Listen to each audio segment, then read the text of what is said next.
Ayo subscribe channel YouTube Novel Azkabina. Novel Perintah Raja Naga.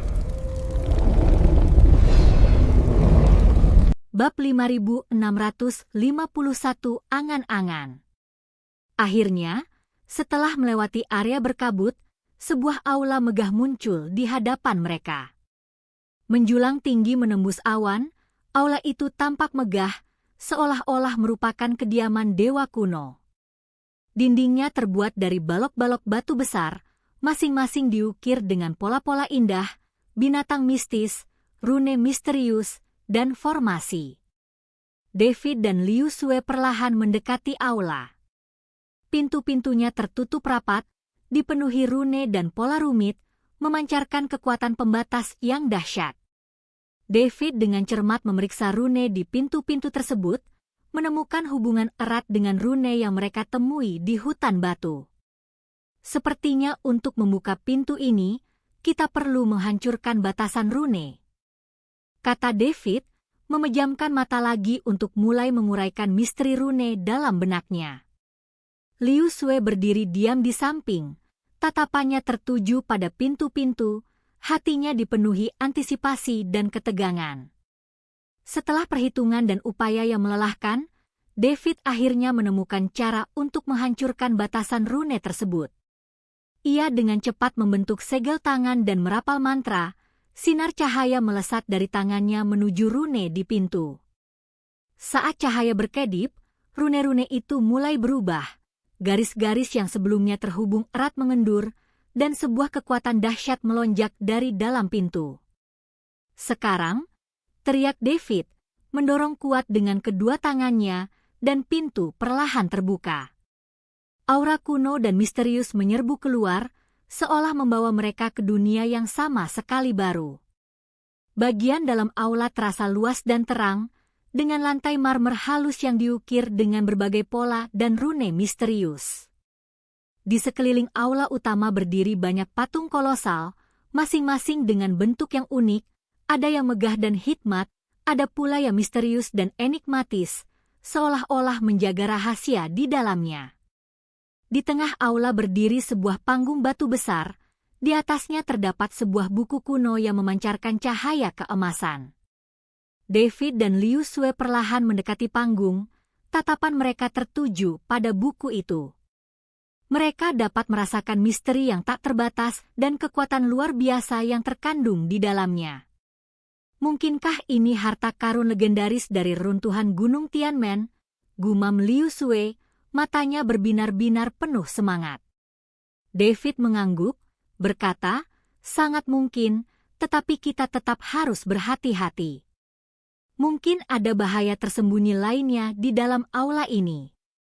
Tepat saat mereka hendak meraih buku itu, gemuruh yang dalam bergema di aula, dan tanah mulai bergetar hebat.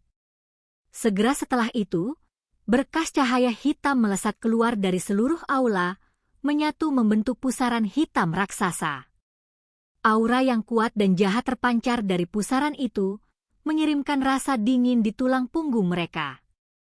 Tidak bagus, bahaya. David berteriak, dengan cepat melindungi Liu Sue di belakangnya sambil membentuk segel tangan untuk bersiap menghadapi bahaya yang mengancam. Sesosok perlahan muncul dari pusaran hitam, seorang pria misterius berjubah hitam, wajahnya diselimuti kabut hitam, menutupi wajahnya. Siapa kau? Beraninya kau masuk ke reruntuhan Gunung Tianmen? Suara pria misterius itu rendah dan serak, seolah berasal dari neraka. David menatap pria misterius itu tanpa rasa takut dan berkata, kami datang ke sini hanya kebetulan dan tidak berniat jahat. Namun, kami bertekad untuk mendapatkan buku kuno di aula ini. Pria misterius itu mencibir dan berkata, kau pikir kau bisa mengambil buku kuno ini? Kau gila. Buku kuno ini adalah harta karun yang telah kujaga selama bertahun-tahun, dan tak seorang pun dari kalian akan bisa mengambilnya hari ini. Setelah itu, pria misterius itu melambaikan tangannya, dan gelombang energi hitam menyapu ke arah David dan Liu Sue. David dengan cepat menggunakan kekuatan spiritualnya untuk membentuk perisai pelindung, melindungi Liu Sue di dalamnya. Pada saat yang sama, ia dengan cepat membentuk segel tangan, melepaskan aliran energi spiritual yang kuat bagaikan anak panah yang menghantam gelombang energi hitam. Boom! Raungan memekakan telinga meletus saat energi spiritual dan gelombang energi hitam saling menetralkan, memancarkan cahaya yang menyilaukan. Bab 5652 Kehilangan Kesadaran. David dan pria misterius itu mundur beberapa langkah, mata mereka saling menatap tajam, tak satu pun berani lengah. David dan Liu Sue bertukar pandang, mata mereka berkilat penuh tekad. Mereka tahu bahwa hanya dengan bekerja sama, mereka bisa bertahan hidup di reruntuhan misterius dan berbahaya ini. Pemimpin aliansi Liu, ayo serang dari kedua sisi dan tangkap dia lengah, kata David dengan suara rendah, nadanya lembut namun tegas. Liu Sue mengangguk pelan, pedang panjangnya memancarkan cahaya dingin yang tajam. Ia berteriak, "Baiklah." Keduanya bergerak secepat kilat. David menyalurkan energi spiritualnya, tubuhnya memancarkan cahaya terang, seperti matahari yang terik, saat ia menyerbu ke arah kanan pria misterius itu.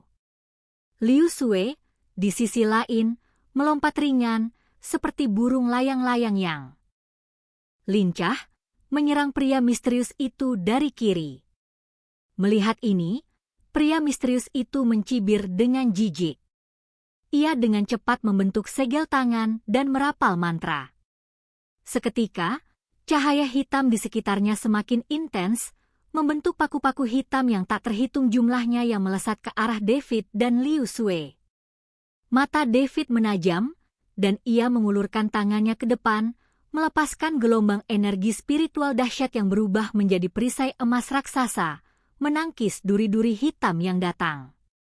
Bersamaan dengan itu, Liu Sue menghindari duri-duri itu dengan gerakan cepat, pedang panjangnya melengkung anggun bagai meteor, mengarah langsung ke dada pria misterius itu.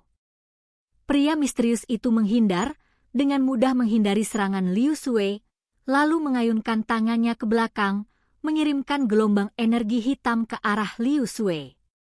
Liu Sue bereaksi cepat, menyentuh tanah dengan ringan menggunakan jari-jari kakinya dan melayang mundur, menghindari dampak gelombang energi tersebut.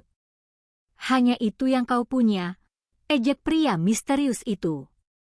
David mencibir, "Jangan terlalu sombong." Setelah itu, ia dengan cepat mengubah segel tangannya, merapal mantra kuno. Udara di sekitarnya mulai bergetar hebat, dan rune emas beterbangan dari tubuhnya, membentuk lingkaran sihir emas raksasa di udara. "Maju!" teriak David, dan lingkaran sihir emas itu menekan pria misterius itu. Pria misterius itu merasakan tekanan luar biasa dari lingkaran sihir emas, ekspresinya sedikit berubah. Ia membentuk segel tangan lagi, mencoba menangkis serangan lingkaran sihir itu. Namun, lingkaran sihir emas David sangat kuat, dan pertahanan pria misterius itu tampak agak lemah. Saat itu, Liu Sue memanfaatkan kesempatan itu, mengeluarkan teriakan halus. Pedang panjangnya memancarkan cahaya menyilaukan saat ia melepaskan teknik pamungkas aliansi iblis bumi. Bayangan pedang iblis bumi mengirimkan serangkaian bayangan pedang tajam ke arah pria misterius itu. Pria misterius itu kewalahan, harus berhadapan dengan lingkaran sihir emas David dan menghindari serangan bayangan pedang Liu Sue, sehingga ia berada dalam situasi sulit. Ia meraung, tubuhnya memancarkan cahaya hitam saat ia mencoba melepaskan diri dari belenggu susunan sihir emas. Melihat hal ini, David meningkatkan output kekuatan spiritualnya, membuat susunan sihir emas semakin terang, menekan pria misterius itu dengan erat. Memanfaatkan kesempatan itu, Liu Sue menerjang ke depan, pedang panjangnya melesat bagai kilat ke arah organ vital pria misterius itu. Tidak. Pria misterius itu meraung putus asa, mencoba menghindari serangan Liu Sue, tetapi sudah terlambat. Pedang panjang Liu Sue menembus dadanya dengan akurat, dan semburan darah hitam menyembur dari lukanya. Pria misterius itu bergoyang beberapa kali, lalu perlahan roboh. Namun, saat ia jatuh, senyum muncul di wajahnya, meskipun baik David maupun Liu Sue tidak menyadarinya. David menonaktifkan susunan sihir emas, bertukar pandang dengan Liu Sue, dan keduanya menghela napas lega. Akhirnya, kita berhasil mengatasinya, kata Liu Sue, dengan senyum lelah namun lega di wajahnya.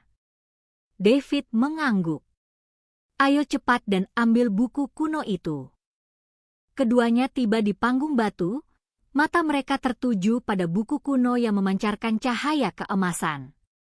David perlahan mengulurkan tangannya, dan begitu jari-jarinya menyentuh buku itu, cahaya menyilaukan tiba-tiba menyelimuti mereka.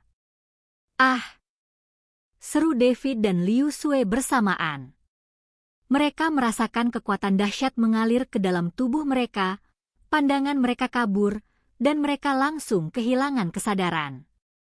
Bab 5653, Kawanan Ular. David dan Liu Sue perlahan terbangun, kepala mereka berdenyut-denyut seolah dipukul palu. Di hadapan mereka terbentang padang pasir yang luas tak berbatas, angin menderu menerpa pasir dan kerikil di wajah mereka. Matahari yang terik menerpa bumi tanpa henti bagai bilah pedang, dunia seakan ditelan tungku raksasa. Tuan Muda Chen, di mana kita? Tanya Liu Sue lemah, suaranya dipenuhi kebingungan dan ketakutan. David menggelengkan kepala, alisnya berkerut, mencoba mengingat apa yang telah terjadi. Mereka berada di aula utama reruntuhan Gunung Tianmen, bersiap untuk mengambil buku kuno yang memancarkan cahaya keemasan. Namun saat mereka menyentuhnya, cahaya menyilaukan menyelimuti mereka, dan mereka kehilangan kesadaran. Ketika mereka terbangun, mereka berada di tempat yang asing ini. Aku juga tidak tahu. Ini tidak seperti 9 surga, juga tidak menyerupai tempat manapun yang pernah kita kunjungi sebelumnya, kata David tanpa daya. Mereka bertukar pandang, keduanya melihat kekhawatiran dan kegelisahan di mata masing-masing. Untuk mengetahui keberadaan mereka, mereka memutuskan untuk terbang ke udara dan menyelidiki. Namun, ketika mereka mengedarkan energi spiritual dan mencoba terbang, mereka mendapati tubuh mereka terikat oleh kekuatan tak terlihat, sehingga tidak dapat terbang sama sekali. Tak hanya itu, mereka juga mendapati bahwa indera ketuhanan mereka hanya dapat menjangkau beberapa mil, kekuatan mereka jauh lebih lemah dibandingkan sebelumnya. Bagaimana ini bisa terjadi? Bagaimana kekuatan kita bisa tiba-tiba ditekan begitu kuat? Tanya Liu Sue cemas, wajahnya penuh kekhawatiran. David menarik napas dalam-dalam, mencoba menenangkan diri. Jangan panik. Karena kita tidak bisa terbang, ayo kita jalan-jalan dan jelajahi daerah sekitar. Mungkin kita bisa bertemu beberapa orang dan bertanya tempat apa ini. Maka, keduanya menyeret tubuh mereka yang lelah ke depan, berjuang di atas pasir yang panas menyengat. Setiap langkah meninggalkan jejak yang dalam, pasir yang membara merembes melalui sepatu mereka dan menyengat kaki mereka. Namun untuk mengungkap rahasia tempat ini, mereka hanya bisa menggertakkan gigi dan bertahan. Setelah berjalan entah berapa lama, tiba-tiba, mereka mendengar suara gemerisik di depan, seolah-olah ada sesuatu yang bergerak cepat di bawah pasir. David dan Liu Sue segera waspada, berdiri saling membelakangi, mata mereka tertuju pada apa yang ada di depan. Tak lama kemudian, sekelompok ular muncul dari pasir. Ular-ular ini bervariasi ukuran dan warnanya, ada yang hitam legam, ada pula yang berwarna-warni. Mereka mendesis dan menjulurkan lidah, mengelilingi David dan Liu Sue, mata mereka berbinar-binar penuh keserakahan. Oh tidak, segerombolan ular! Seru Liu Sue, menggenggam pedang panjangnya erat-erat, siap bertahan melawan serangan ular-ular itu. David juga mengepalkan tinjunya, sorot tekad terpancar di matanya. Jangan panik, kami akan menanganinya dengan hati-hati. Ular-ular itu melancarkan serangan, menyerbu ke arah mereka bagai anak panah yang dilepaskan dari busur. David dan Liu Sui dengan sigap menghunu senjata mereka, terlibat dalam pertempuran sengit dengan ular-ular itu. Namun, karena kekuatan mereka yang tertahan, gerakan mereka menjadi jauh lebih lambat, dan setiap ular yang mereka tolak membutuhkan usaha yang cukup besar. Seiring pertempuran berlanjut, kawanan ular itu bertambah banyak, seolah tak berujung. David dan Liu Sui perlahan-lahan merasa kewalahan, beberapa gigitan ular menimbulkan luka, pakaian mereka berlumuran darah. Ini tidak bisa terus berlanjut, kita harus menemukan cara untuk menyingkirkan mereka. Teriak David. Tepat pada saat itu, seekor ular raksasa muncul dari kawanan ular itu. Ular ini setebal ember, sisiknya berkilauan dengan kilau metalik, dia adalah Raja Ular. Raja Ular menjentikan lidahnya dan mengeluarkan raungan yang memekakan telinga, seolah-olah mengejek David dan Liu Sui. Bab 5654, Orang Tua dan Anak Itu. David menatap Raja Ular dan tiba-tiba teringat garis keturunan naga emas di dalam dirinya. Naga emas, raja para binatang buas, memiliki kekuatan alami untuk mengintimidasi ular-ular ini. Tanpa ragu, ia memotong jarinya, membiarkan darah menetes ke tanah. Seketika, kekuatan naga yang dahsyat memancar dari David, menyebar keluar. Merasakan kekuatan ini, ular-ular itu mundur ketakutan, mendesis sedih. Bahkan Raja Ular yang tadinya sombong pun menunjukkan rasa takut. Ia ragu sejenak, lalu berbalik dan memimpin gerombolannya pergi dengan cepat. David dan Liu Sui menghela napas lega, jatuh ke tanah, terengah-engah. Pertempuran itu telah melelahkan mereka.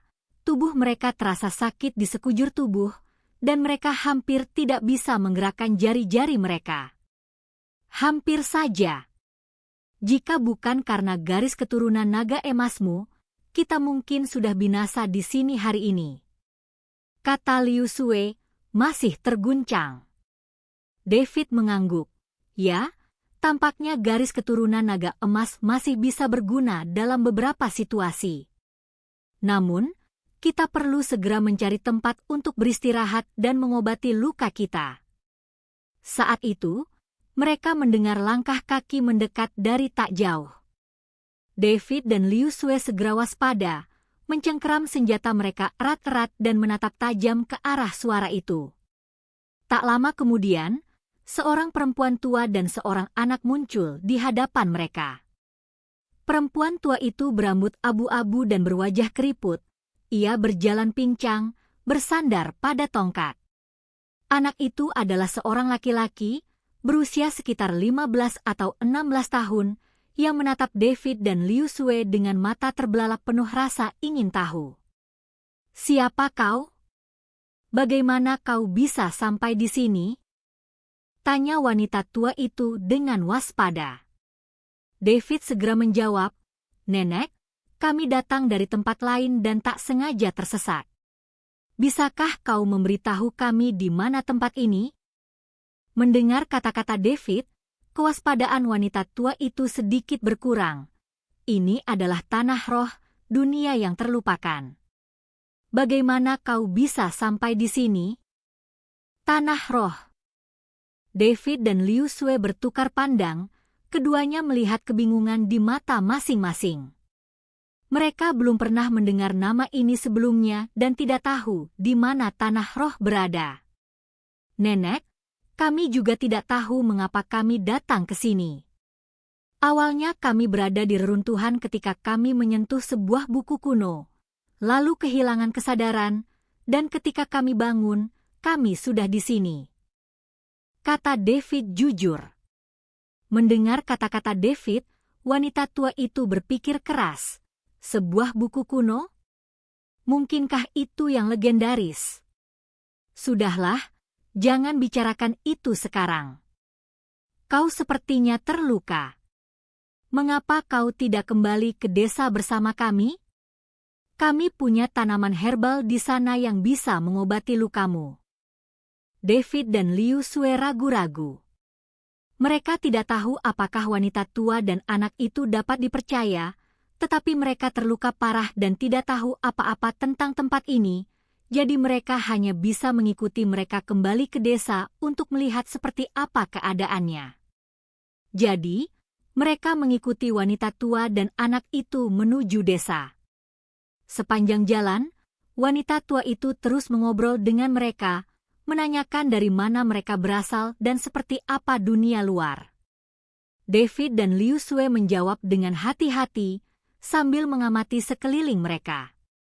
Setelah berjalan entah berapa lama, mereka akhirnya tiba di desa.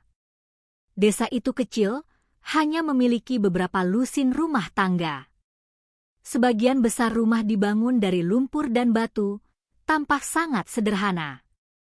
Penduduk desa menatap wanita tua itu dengan tatapan ingin tahu ketika mereka melihatnya membawa 2 orang asing kembali. Wanita tua itu membawa David dan Liu Sue ke sebuah rumah bobrok, lalu mengambil ramuan herbal dan mengobati luka mereka. Saat mengobati luka, David dan Liu Sue memperhatikan bahwa penduduk desa tampak sangat aneh. Mata mereka menunjukkan campuran keserakahan dan ketidakpedulian. Bab 5655, Desa Serakah. Nenek, kenapa orang-orang di desa ini terlihat agak aneh? David tak kuasa menahan diri untuk bertanya. Tangan wanita tua itu sedikit gemetar, lalu ia berkata, "Jangan terlalu dipikirkan, mereka semua orang baik. Kalian berdua istirahatlah di sini sebentar, aku akan mengambilkanmu sesuatu untuk dimakan." Setelah itu, wanita tua itu bergegas meninggalkan rumah. David dan Liu Sue bertukar pandang, keduanya melihat sedikit kegelisahan di mata masing-masing. Mereka samar-samar merasa bahwa desa ini sepertinya menyembunyikan suatu rahasia. Setelah tinggal di desa selama 2 hari, David dan Liu Sue merasa penduduk desa semakin aneh. Mereka selalu menatap dengan tatapan rakus, seolah-olah sedang merencanakan sesuatu yang buruk. Terlebih lagi, mereka memperhatikan bahwa penduduk desa sering berkumpul diam-diam di tengah malam, mendiskusikan sesuatu. Pada malam ketiga, David dan Liu Sue sedang beristirahat di rumah mereka ketika tiba-tiba mendengar keributan di luar. Mereka segera waspada, diam-diam pergi ke pintu, dan mengintip keluar melalui celah pintu. Mereka melihat penduduk desa memegang obor, mengepung rumah mereka. Pemimpinnya adalah seorang pria paruh baya bertubuh kekar, memegang pisau besar, matanya berkilat tajam. Kalian berdua orang luar pasti punya banyak harta. Serahkan sekarang, atau jangan salahkan kami karena bersikap tidak sopan. Teriak pria itu. Mendengar kata-kata pria itu, David dan Liu Sue langsung mengerti segalanya. Ternyata penduduk desa telah lama mengingini mereka dan ingin membunuh mereka untuk mendapatkan sumber daya mereka. Dasar orang serakah. Kami datang ke desa kalian untuk meminta bantuan, dan kalian ingin mencelakai kami, kata David dengan marah. Pria paruh baya itu mencibir, cukup omong kosongnya. Di dunia yang kejam ini, hanya kekuatan yang berkuasa. Kalian berdua, orang luar, dengan kekuatan yang ditekan, bukanlah tandingan kami. Jika kalian tahu apa yang terbaik untuk kalian, serahkan harta itu dengan patuh, atau kalian hanya akan menghadapi kematian. David dan Liu Sue bertukar pandang, keduanya melihat kilatan tekad di mata masing-masing. Mereka tahu pertempuran ini tak terelakkan. Karena penduduk desa tidak adil, mereka tidak akan sekejam itu sebagai balasannya. Pemimpin aliansi Liu, "Ayo!" teriak David, menyerbu ke depan terlebih dahulu. Liu Sue juga sama tak kenal takutnya. Ia mengayunkan pedang panjangnya, melepaskan aura pedang tajam ke arah pria paruh baya itu. Pria paruh baya itu menghindar dengan mudah, menghindari aura pedang itu dengan mudah, lalu mengacungkan pedang lebarnya, menebas Liu Sui. Sementara itu, David menyalurkan kekuatan spiritualnya, melepaskan teknik pamungkasnya. Rune emas beterbangan dari tubuhnya, melesat ke arah penduduk desa di sekitarnya. Penduduk desa berhamburan menghindari mereka, tetapi banyak yang masih terkena rune, menjerit kesakitan. Pertempuran langsung memanas. Meskipun kekuatan David dan Liu Sui tertahan, mereka mengandalkan pengalaman tempur yang kaya dan tekad yang kuat untuk melawan penduduk desa sampai mati. Namun, penduduk desa sangat banyak dan sangat ganas, terus-menerus menyerbu dari segala arah untuk mengepung David dan Liu Sui. Dalam pertempuran sengit itu, David dan Liu Sui perlahan-lahan merasa kewalahan. Beberapa luka muncul di tubuh mereka, darah terus mengalir. Namun mereka tidak menyerah, mengertakkan gigi dan bertahan. Tepat ketika mereka merasa putus asa, tiba-tiba David teringat garis keturunan naga emas dalam dirinya. Sebuah pikiran terlintas di benaknya, dan ia mengedarkan kekuatan spiritualnya, mengaktifkan kekuatan garis keturunan naga emasnya. Dalam sekejap, kekuatan naga yang dahsyat memancar darinya, menyebar keluar. Merasakan kekuatan naga ini, penduduk desa mundur ketakutan, wajah mereka menunjukkan ketakutan. Bahkan pria paruh baya yang arogan itu pun menunjukkan ekspresi ngeri. Ia tidak pernah membayangkan David memiliki kekuatan sebesar itu.